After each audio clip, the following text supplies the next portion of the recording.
Dans cette vidéo, je présente les différentes difficultés apparaissant lors de la factorisation utilisant la méthode de regroupement de termes. Pour l'exemple 1, il est convenable de choisir un regroupement 2 à 2.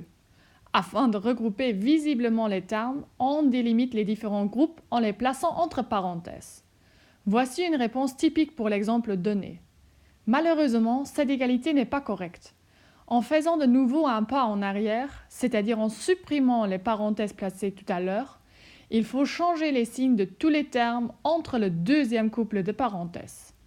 À ce moment-là, on remarque que seul le signe du dernier terme ne correspond pas à celui de l'énoncé, ce qui implique que les expressions ne sont pas égales.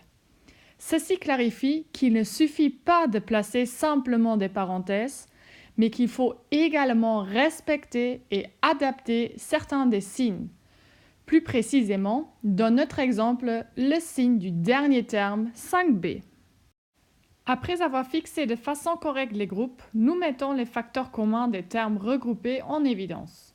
En fait, le choix des groupes a été fait de telle sorte que les termes regroupés possèdent au moins un facteur commun, qui est pour le premier groupe A et pour le deuxième groupe le nombre 5.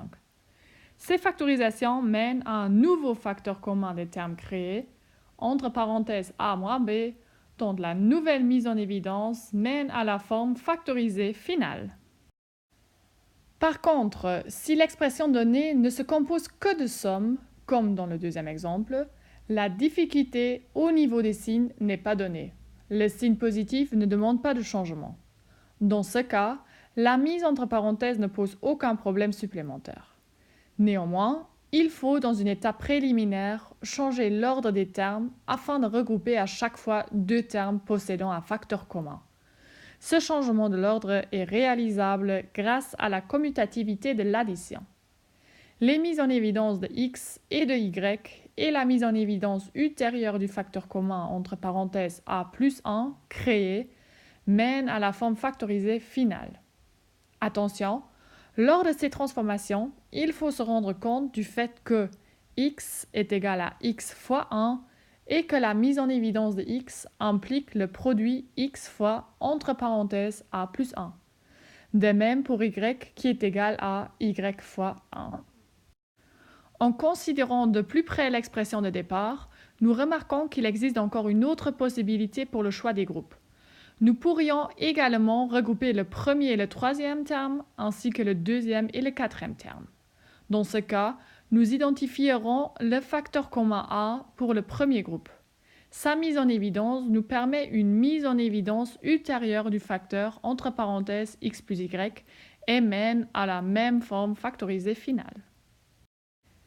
Pour le troisième exemple, il est impossible de former des groupes de 2 pour lesquels les termes regroupés possèdent à chaque fois un facteur commun. Néanmoins, nous observons deux carrés différents ainsi que leur double produit correspondant. À l'exception des signes, cette combinaison nous fait penser à un trinôme carré parfait et favorise un regroupement 3 à 1.